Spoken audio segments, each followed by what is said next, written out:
One person listed as critical, two others as injured, more seriously, not critical, but nothing either. And then the other 8 are probably maybe flying glass cuts like that, but they're listed as green. They go on a green, yellow, red color coding system, and 1 in condition red, 2 in yellow, and the rest in green. We don't know, again, what caused this, but the force of it we know was big. We now know it was enough to hurt 11 people.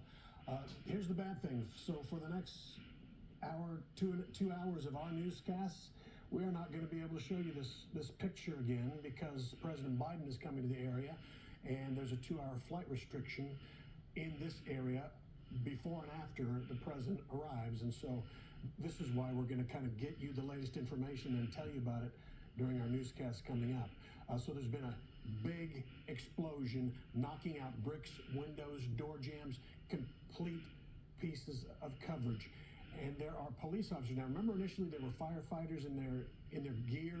Now there are police officers. The men in black there, darker uniforms, are police officers, and they're kind of going through the debris. So this would lead to believe that nobody really knows, even employees of the building, that they don't have an initial indication of why. There was nothing for sure.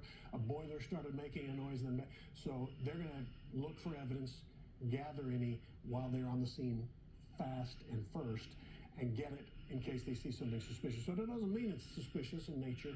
They just want to get the evidence gathered.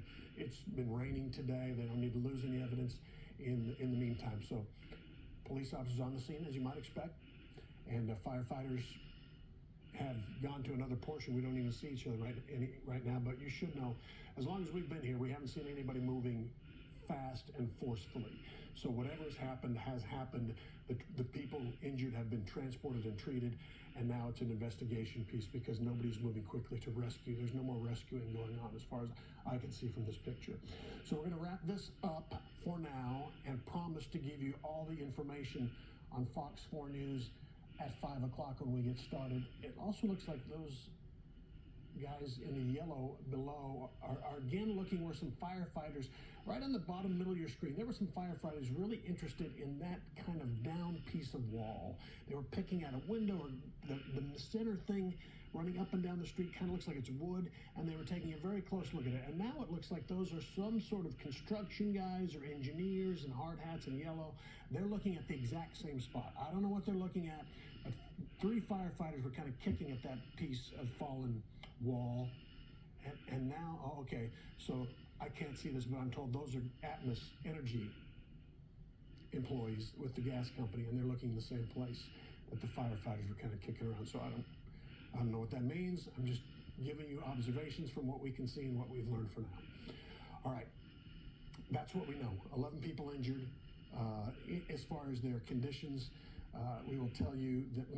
I just got something in to tell people, if you're concerned about people, if you know people who are working in this area and you haven't gotten a hold of them, there's a family reunification area for those involved in this incident or close to it who maybe can't get their cars or something for some reason.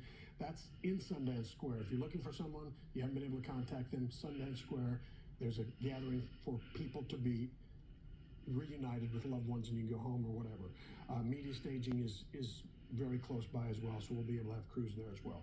That's the latest, and of course, 11 people injured.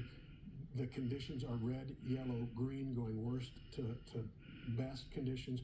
1 person in condition red, which would be critical, 2 in yellow, and the rest in green. The 8 others are in green. So you see the downtown area is closed off, blocked off on both ends of 7th Street there, right at 7th and Houston.